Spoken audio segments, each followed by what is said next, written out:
Come on. You know, the flash is supposed to go off, or I should have some hot boxes here or some other things. But give me some sugar, baby. Come on, come on, come on. You know you want it. Come on, give me some sugar. Hey, hey, hey. This is a contest entry for AGK Anthony. I believe Anthony's in Canada. He's one of our friends from the great north, above the northwest of America where I am, but further east, I believe. Anthony, AGK, 500 subscribers, congratulations. He is a photographer. I think he's sort of semi-retired, but he's a great portrait photographer, great beauty photographer. So check his stuff out at some point too. But I'm showing this because this is my father's Argus rangefinder camera with a bulb. it's not charged up or works anymore. Before I got my own SLR, I was into photography, took a lot of pictures, but I was never a wonderful photographer like Anthony. But I represent photographers, still do. So I'm in this similar type of business. Anyway, without further ado, his contest is 2010 and beyond. He suggests we show new music. You know, a lot of us old farts, and a lot of you old farts out there, all you want is another fucking Blue Note record, another Kinks or Beatles thing. How many rat-ass copies of Dark Side of the Moon do you need, or any of that stuff? So, buy new music. Now, his initial suggestion is to showcase records that came out in the 2010s from new artists that started in the 2010s. But like me, he broke his own rules and said, what the fuck? He didn't say that, but he said, oh my gosh, what the gosh?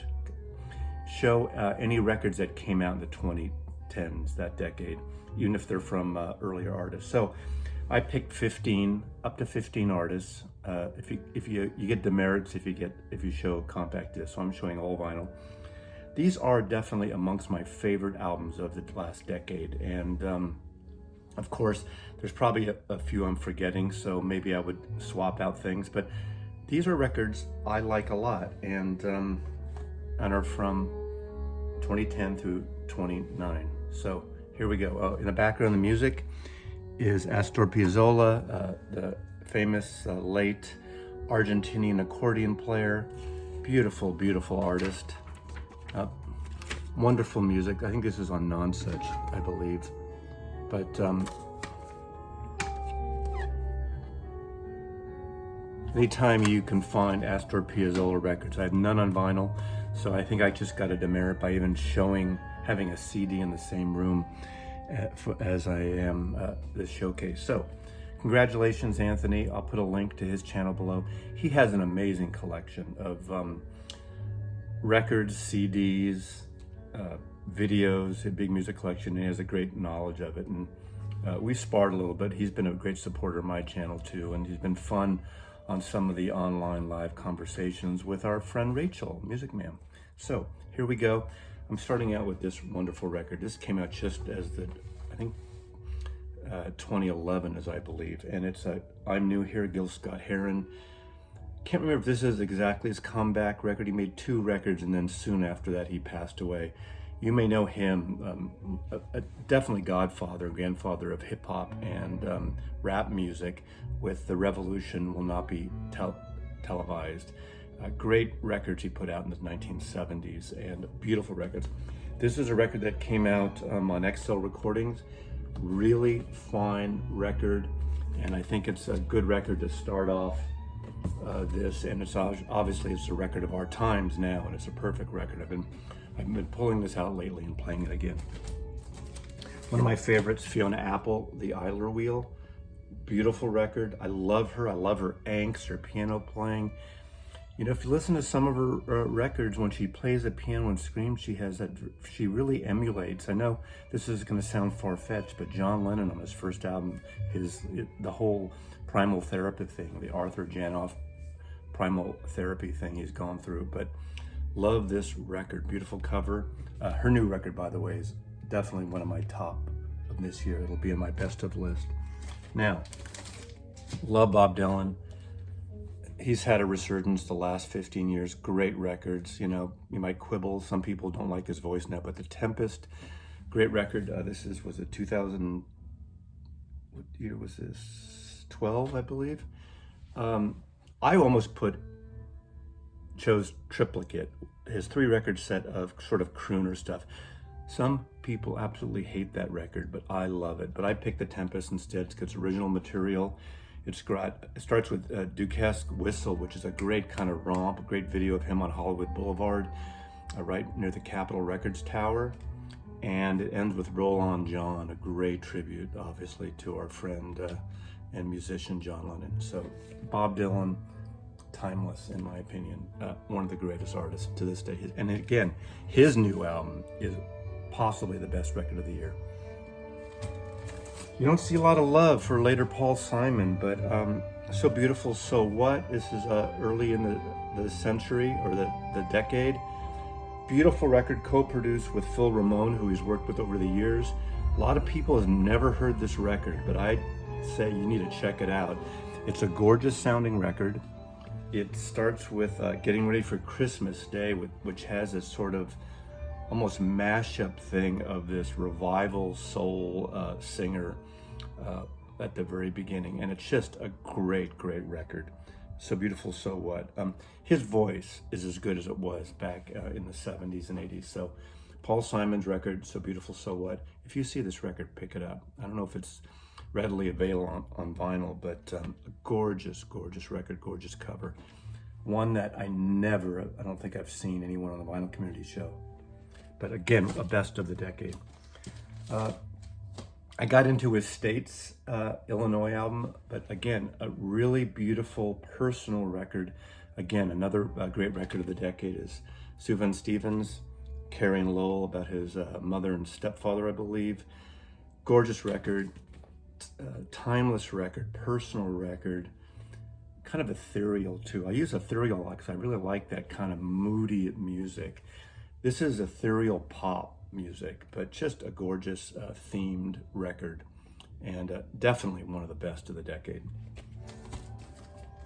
Now, I almost picked her first album because the first Courtney Barnett record to me changed things a lot. Aussie woman who just is sort of an indie punk, very just direct, great lyrics. Her Australian accent comes through in her music, which is in her vocalizing, which is beautiful. But I give this second album, I think she did an EP in the middle, but this second album, Tell Me How You Really Feel, to me gets the edge. For the type of music it is, it's really well recorded. I can put this in Blastic, it's not compressed, it's just really beautiful. Beautiful package. Courtney Barnett, Australian, again, one of those records you take to the beach when you want to get the sun. And maybe Anthony can use it as like a flag fill card when you're, look at that, you know? I know photography, look at, see that? That's what you use, this is a trick of photographers, you know? Okay, shoot, snap. I know about this shit. Not as much as you, Anthony, in terms of lighting and apertures and focal depth of field and all that kind of wonderful stuff. I do know it. I showed Bjork in one of my cover things, this record, Velnicura. I probably pronounced that wrong. You pull it out and her album covers are gorgeous, but this is the one. She's put out a good amount of records, steady, every, 2, 3, 4 years, give or take. Love this record. Magnificent, electronic, fusion, I wouldn't say rock, but pop, moody, experimental, avant-garde. To me, probably, I mean, every cover of hers is great, but look at that artwork, right? Look at that outfit. Oh my God. So Bjork. I could have picked 2 Sturgill Simpson albums. The one after this is an amazing tour de force about his son and becoming a father, but I think when it comes down to it, this was the game changer for him. Sturgill Simpson, Meta-Modern Sounds in Country Music.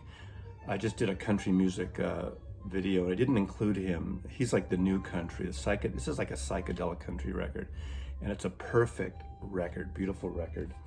And this came out in 2014. I would suggest if you don't have any of his records, this is the one to get. Some amazing guitar work, great production, just really interesting. Sturgill Simpson, Meta-Modern Sounds in Country Music.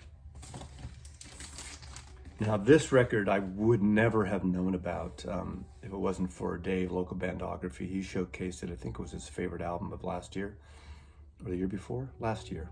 Yeah, I forget my years. You know, this time has passed strangely. This is Enrique Montefusco, Spanish. It's all sung in Spanish. It's very pop, but very modern, and it's beautifully recorded. Look at that gorgeous cover, right? I think he was in a punk band. I don't remember the history. I know Dave has told me and talked about it many times, and I'm sorry, Dave, I just forget about that. But this is a record that's been on my turntable, probably in my top 10 records of the last year, or since this came. I got it about almost a year ago, not quite a year ago. Great record, and it's hard to get in this country, in the States. I had to order it from Spain, but it's so beautiful. Diagonal by Enrique Montefusco. Love it to pieces. Really good. Very accessible and really wonderful. I showed this several times over the last year or so, or two. This is from 2015. This is Kamasi Washington. 3-record set, new jazz, space jazz, avant-garde,